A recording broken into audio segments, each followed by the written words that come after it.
வணக்கம் நண்பர்களே. நம்ம டிஸ்க்ளைமர் எடுத்துக்கிறோம். நம்ம செபி ரிஜிஸ்டர்ட் அட்வைசரோ ஆர்ஐஓ கிடையாது. நம்ம இங்க பேசக்கூடியது எல்லாமே தகவலா மாத்திரமே பார்க்கப்பட வேண்டும். இது யாருக்கும் முதலீடு சம்பந்தமாகவோ பங்குகளை வாங்கவோ விற்கவோ நம்ம எந்த ஆலோசனையும் கொடுக்கப்படல. எல்லா தொழிலும் ரிஸ்க் இருக்கும். ரிஸ்க் புரிஞ்சுட்டு எச்சரிக்கையோட தொழில் செய்யும்போது எல்லாமே நல்லா இருக்கும். நம்மள ஆதரிக்கிற அனைத்து நல்ல உள்ளங்களுக்கும் நன்றி. வளமுடன் வாழ்க. வணக்கம் நண்பர்களே. 2025-26க்கான Q1 ரிசல்ட் அனௌன்ஸ் பண்ணிட்டு வராங்க. அந்த வரிசையில இப்ப நம்ம பார்க்கக்கூடியது டாடா மோட்டார்ஸ். சப்சிக்வெண்ட் குவார்ட்டருக்கு என்ன வாய்ப்பு இருக்குங்கிறதுக்கான ஒரு தேடுதல் முயற்சி. இவனுடைய இன்வெஸ்டர்ஸ் ப்ரெசன்டேஷன்ஸில் ஒரு முக்கியமான தகவலாக பார்த்தோம். இந்த எவாக்கோ குரூப் கம்பெனி அதுவும் மோட்டார் மேனுஃபேக்சரர்ஸ் தான். அதை இவங்க டேக் ஓவர் பண்ணியிருக்கிறாங்க. அவங்கள்ட்ட இருக்கக்கூடிய ப்ராடக்ட் இண்டஸ்ட்ரியல் செக்மெண்ட்ஸை டேக் ஓவர் பண்ணியிருக்கிறாங்க. அதில் truck, bus and power train இதை அவங்க எடுக்கிறாங்க. அதோட இவங்களுடைய ஃபினான்ஷியல் சர்வீசஸ், அதுக்கப்புறம் டிஃபென்ஸு அதுக்கும் இவங்க இருக்கிறாங்க. இப்போ இது ஆக்சுவலாக இத்தாலி கம்பெனி. இவனோட தகவல்கள்லேருந்து பார்க்கும்போது இவன் ஹெட் குவார்ட்டர்ஸ் இத்தாலியில் இருக்குது, இத்தாலி கம்பெனி. இப்போ இவனுடைய கவரேஜ்ன்னு நம்ம பார்ப்போம். கீ மேனுஃபேக்சரிங் லொக்கேஷன்ஸ்ன்னு பார்த்தோம் அப்படின்னு சொன்னாக்க ட்ரக்ஸ் இத்தாலிலையும் ஸ்பெயின்லேயும் இருக்குது. பஸ்ஸஸ்க்கு கீ லொக்கேஷன்னா செக்கோஸ்லோவேக்கியா, ஃப்ரான்ஸ் இருக்குது. பவர் ட்ரெயின் அப்படிங்கிறது இத்தாலியிலேயே இருக்குது. இவனுடைய ஃபுட் பிரிண்ட்னு பார்த்தோம் அப்படின்னு சொன்னால் டிஃபென்ஸ் இல்லாமல் இது பார்த்தோம் அப்படின்னு சொன்னோம்னாக்க நார்த் அமெரிக்காவில் 1% அவங்களுக்கு ரெவென்யூ கான்ட்ரிபியூஷன் இருக்கு. அதே மாதிரி சவுத் அமெரிக்காவில் 12% ரெவென்யூ கான்ட்ரிபியூஷன் இருக்கு. 75% ரெவென்யூ கான்ட்ரிபியூஷன்ஸ் யூரோப்ல இருக்கு. ரெஸ்ட் ஆஃப் த வேர்ல்ட்ல 12% உங்களுக்கு ரெவென்யூ கான்ட்ரிபியூஷன்ஸ் இருக்கு. ட்ரெண்ட்லைனை பொறுத்த வரைக்கும் ஃபாலிங் கமெண்ட் அப்படிங்கிற கிளாசிஃபிகேஷன்ஸ்குள்ள வராங்க. Medium financial strength, affordability in valuation, டெக்னிக்கலா மூமெண்டம் பெரிஷ்ல இருக்கு. அனாலிசிஸ் டு பிரைஸ் டார்கெட்டா 771 டார்கெட் அப்சைட் பண்ணியிருக்கிறாங்க. நம்ம இந்த வீடியோ ரெக்கார்ட் பண்ணக்கூடிய தருணத்தில் 633ங்கிற லெவலில் ட்ரேட் க்ளோஸ் ஆயிருக்கு. இவங்களுடைய பிஇ வேல்யூஷனை செக் பண்ணும்போது கரண்ட் பிஇக்கும் சரி 1 இயர் ஃபார்வர்ட் பிஇக்கும் அண்டர் வேல்யூ அப்படின்னு சொல்லிட்டு இண்டிகேட் பண்ணிக்கிட்டு இருக்கிறாங்க. இவங்களுடைய ஃபண்டமெண்டல் கீ மெட்ரிக்ஸை பார்க்கும்போது high level of liquidity position maintain பண்ணுறாங்க, ஹை ரேட் ஆஃப் ரிட்டர்ன் எடுக்கிறாங்க, டெப்ட் to equity within the theoretical லிமிட்ல இருக்கு. பிஇ அண்ட் பிபிஐ பொறுத்த வரைக்கும் சப்சிக்வெண்டா குரோத்துக்கான ஆப்பர்ச்சுனிட்டி இருக்குங்கிறது நம்மளுடைய பார்வை. அதே சமயத்தில் பீட்டா ஸ்கோர் 1.27 இருக்கு, ஹை வாலட்டாலிட்டி.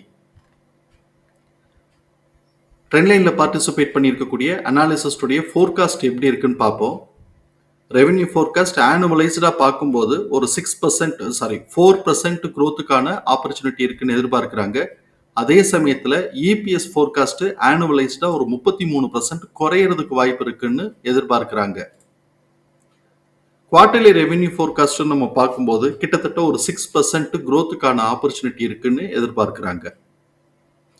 இப்போ இவங்களுடைய குவார்டர்லி பெர்ஃபார்மன்சஸ் எப்படி இருக்குன்னு பார்ப்போம். இயர் ஆன் இயர் கம்பேரிசன்கிறது ஜூன் 2025, ஜூன் 2024 கம்பேர் பண்ணும்போது குவார்டர்லி ரெவென்யூ 3.4% குறைஞ்சு போயிருக்கு. அதே மாதிரி குவார்டர்லி நெட் ப்ராஃபிட் 29.5% குறைஞ்சு போயிருக்கு. Q to Qன்னு வரும்போது கிட்டத்தட்ட ஒரு 15 கோடி ரூபாய் கிட்டக்க ரெவென்யூ குறைஞ்சு போயிருக்கு. அதே மாதிரி நெட் ப்ராஃபிட் பார்த்தோம் அப்படின்னு சொன்னோம்னா கிட்டத்தட்ட ஒரு 4500 கோடி ரூபாய் கிட்டக்க நெட் ப்ராஃபிட் குறைஞ்சு போயிருக்கு. அதனால இபிஎஸ் உடைய லெவல் 10.7ன்னு இருக்கு. இது போன தடவையை காட்டிலும் கிட்டத்தட்ட 12.3 கம்மியா எடுத்திருக்கிறாங்க. இப்ப இபிஎஸ் உடைய டிடிஎம் 57.6ன்னு இருக்கு. இது இன்னமும் டிக்ரீஸ் ட்ரெண்ட்ல தான் மெயின்டைன் பண்ணிட்டு இருக்கு. இந்த 2 குவார்டரா 3 குவார்டராவே நம்ம பார்க்கலாம். 3 குவார்டராவே டிக்ரீஸ் ட்ரெண்டை மெயின்டைன் பண்ணிட்டு இருக்கு. இப்படிப்பட்ட இந்த சூழல்ல எம்எஃப் தன்னுடைய ஹோல்டிங்ல இருந்து 0.43% குறைச்சு வச்சிருக்காங்க. எஃப்ஐஎஸ் தன்னோட ஹோல்டிங்ல இருந்து 0.67% குறைச்சு வச்சிருக்காங்க. இவனுடைய இபிஎஸ் தகவல்களை நம்மளுடைய எக்ஸல் ஃபார்மேட்டில் நம்ம போட்டிருக்கிறோம். நம்ம இங்கே கவனிக்கக்கூடியது book value 315, fair price 645, current price 630, fair price current ப்ரைஸோட ரேஷியோ 0.98 இருக்கு. இது நம்மளை பொறுத்த வரைக்கும் அஃபோர்டபிலிட்டிக்குள்ள தான் இருக்கு. ஆல்ரெடி பிஇ அண்ட் பிபி அஃபோர்டபிலிட்டியில் இருக்குன்னு நம்ம பார்த்துருக்குறோம். இப்போ இந்த நிலையிலிருந்து இவன் கரெக்ஷன் வந்தால் என்ன வாய்ப்பு இருக்கு, அதே சமயத்தில் மேலே சப்போஸ் மேலே போகிறான் அப்படின்னு சொன்னாக்க அதுக்கு என்ன வாய்ப்பு இருக்கு அப்படின்னு சொல்லிட்டு நம்ம ஒரு இதை நம்ம கால்குலேட் பண்ணுவோமே. இப்போ 0.98 இருக்கிறான். இந்த நிலையிலிருந்து இம்மீடியட்டாக ஒரு ஸ்டெப் டவுன் கரெக்ஷன் எடுக்கிறான் அப்படின்னு சொன்னால் 0.75 நம்ம கனெக்ட் பண்ணிக்கிட்டோம்னா கூட அது நமக்கு 483 அப்படின்னு சொல்லிட்டு ப்ரைஸ் கன்வெர்ட் ஆகுது. 1 வந்தது அப்படின்னு சொன்னா 645, 1.25 வந்தா 806 அப்படின்னு சொல்லிட்டு பிரைஸ் கன்வெர்ட் ஆகுது. 1.5 வந்தா 967 அப்படின்னு சொல்லிட்டு பிரைஸ் கன்வெர்ட் ஆகுது. இது ஃபேர் பிரைஸ் கரண்ட் பிரைஸோட ரேஷியோல இருந்து நம்ம வந்து அந்த 0.25 அப்படிங்கிற வெயிட்டேஜில் வந்து மேலேயும் கீழேயும் ஏற்றி இறக்கணும்னா இந்த ப்ரைஸ் ரேஞ்சு நமக்கு கிடைக்குது. இப்போ நம்ம இபிஎஸ் உடைய டிடிஎம் அனலைஸ் பண்ணுறோம். கரண்ட் இபிஎஸ் உடைய டிடிஎம் 58.6, அது ஆவரேஜ் பண்ணும்போது 14.65. இதுதான் நெக்ஸ்ட் குவார்ட்டருக்கான ஆவரேஜ் எஸ்டிமேட்டட் இபிஎஸ். இதை நமக்கு நெக்ஸ்ட் குவார்ட்டருக்கு எக்ஸிட் ஆக போகிற 9.7 கம்பேர் பண்ணும்போது எஸ்டிமேட்டட் ஆவரேஜ் வந்து 5 ரூபா கூட இருக்கு அப்படின்னு சொன்னாக்க, இப்போ இபிஎஸ் உடைய டிடிஎம் லெவல் இந்த ஆவரேஜ் ரிசல்ட்டையே அவன் ஆக்சுவல் ரிசல்ட்டா எடுக்கிறதுக்கு வாய்ப்பு இருக்கு அப்படின்னு சொன்னாக்க இபிஎஸ் உடைய டிடிஎம் இன்க்ரீஸ் ஆகும். இது வரைக்கும் நம்ம டிக்ரீஸ் ட்ரெண்ட்ல பார்த்தோம். இப்போ இன்க்ரீஸ் ஆகும். இன்க்ரீஸ் ட்ரெண்ட்னா அது சஸ்டெயின் பண்ணாதான் உண்டு, இன்க்ரீஸ் ஆகும். அப்படி இன்க்ரீஸ் ஆகுது அப்படின்னு சொன்னாலே ப்ரீவியஸ் குவார்ட்டருடைய லோவை கீழே பிரேக் பண்றதுக்கான வாய்ப்புகள் ரொம்ப கம்மி. அதே சமயத்துல ப்ரீவியஸ் குவார்ட்டருடைய ஹைட்டை மேலே பிரேக் பண்றதுக்கான வாய்ப்பு இருக்கு அப்படிங்கிறத நம்ம புரிதலுக்குள்ள எடுத்துக்கிறோம். இப்போ நம்ம வந்து இந்த இபிஎஸ் உடைய டிடிஎம் சரி இப்போ என்னதான் வருதுன்னு பார்ப்போம். இபிஎஸ் உடைய கரண்ட் இபிஎஸ் உடைய டிடிஎம் 58.6, ஆவரேஜ் 14.65. இதையே அவன் ஆக்சுவல் ரிசல்ட்டா எடுத்தான்னா இபிஎஸ் உடைய டிடிஎம் நெக்ஸ்ட் குவார்ட்டருக்கு 63.55 வரும். ஸோ இப்போ அந்த 5 ரூபா நமக்கு இன்க்ரீஸ் ஆகுது. இந்த மாதிரியான சூழல்ல ப்ரீவியஸ் குவார்ட்டருடைய லோவை கீழே கட் பண்றதுக்கான வாய்ப்புகள் கொஞ்சம் கம்மி. அதே சமயத்துல மேலே வந்து ப்ரீவியஸ் குவார்ட்டருடைய ஹைட்டை மேலே கட் பண்றதுக்கான வாய்ப்புகள் இருக்கு அப்படிங்கிறத நம்ம புரிதலுக்குள்ள எடுத்துக்கிறோம். ஆனா ட்ரேடர்ஸ் எப்படி கொண்டு போறாங்க அப்படின்னு தெரியல. இப்ப நமக்கு இந்த இபிஎஸ் உடைய டிடிஎம் அதை ப்ரொஜெக்ட் பண்ணும்போது புல்லிஷ் ட்ரெண்டா இருந்ததுன்னா நார்மல் ட்ரேடிங் பிஹேவியர்ல 928லேருந்து 1300 வரணும். இப்போ அவன் அதை காட்டிலும் கீழே தான் ட்ரேட் ஆகிக்கிட்டு இருக்கிறான்.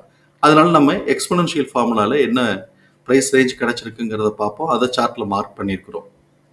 இப்போ நம்ம இங்க எடுத்திருக்கிறது S3லேருந்து S1 வரைக்கும் நம்ம மார்க் பண்ணியிருக்கு. S3 451லேருந்து 479, S3 S2ஓட mid point 545லேருந்து 576, S2 651லேருந்து 687, S2 S1 உடைய மிட் பாயிண்ட் 770லேருந்து 810, S1 903லேருந்து 948. இப்போ இவன் ப்ரீவியஸ் லோவை கட் பண்றதுக்கான வாய்ப்பு கம்மி அப்படின்னு சொன்னாக்க அவன் வந்து ப்ரீவியஸ் லோ கிட்டக்க சப்போர்ட்டும் எடுக்கலாம். இல்லாட்டி இப்போ இருக்கக்கூடிய இந்த S2 அப்படிங்கிற லெவல்லையே கூட சப்போர்ட் எடுத்துட்டு மேலே போகிறதுக்கான வாய்ப்புகள் கிடைக்கலாம். ட்ரேடர்ஸ் எப்படி முடிவு பண்ணுறாங்கன்னு தெரியாது. பட் நம்ம மேத்தமெட்டிக்கலாக என்ன வாய்ப்பு இருக்குது அப்படின்னு தான் நம்ம பார்க்குறோம். அப்படி வந்தது அப்படின்னு சொன்னாக்க அவன் வந்து போன தடவை அந்த S2 S1 உடைய மிட் பாயிண்ட்டை டச் பண்ணலை. அதனால இந்த தடவை அங்கே டச் பண்ணுறதுக்கான வாய்ப்புகள் இருக்கலாம். அந்த இடத்த முட்டிக்கிட்டு அங்கனுக்குள்ளேயே சுற்றிக்கிட்டு இருக்கலாம். ஆக்சுவல் ரிசல்ட் நல்லா வந்தான்னா அடுத்த கட்டத்துக்கு வாய்ப்பு இருக்குன்னா எடுத்துகிட்டு போவான். இல்லைன்னா அங்கேருந்து போவராக இருந்துச்சு அப்படின்னு சொன்னால் எந்த அளவுக்கு பெர்ஃபார்மன்ஸஸ் கம்மியாக இருக்கோ அந்த அளவுக்கு கரெக்ஷன் வருங்கிறத நம்ம கவனத்தில் எடுத்துக்கிறோம். ஸோ அதனால் இதை கொஞ்சம் ஜாக்கிரதையாக ஹேண்டில் பண்ணணும். ட்ரேடர்ஸ் எப்படி கொண்டு போகிறாங்கன்னு நமக்கு அந்த ரிஸ்க் நமக்கு தெரியாது அப்படிங்கிறதே நம்ம மனசுக்குள்ளே எடுத்து வச்சுட்டு கவனமாக நம்ம வந்து பரிசீலிக்கிறது நல்லது. தகவல் பயனுள்ளதாக இருக்கும் நம்புகிறோம். தகவல் பயனுள்ளதாக இருந்ததுன்னா சங்கருக்கு ரொம்ப சந்தோஷம். நம்மளை ஆதரிக்கிற அனைத்து நல்ல உள்ளங்களுக்கும் நன்றி. வளமுடன் வாழ்க. நன்றி நண்பர்களே.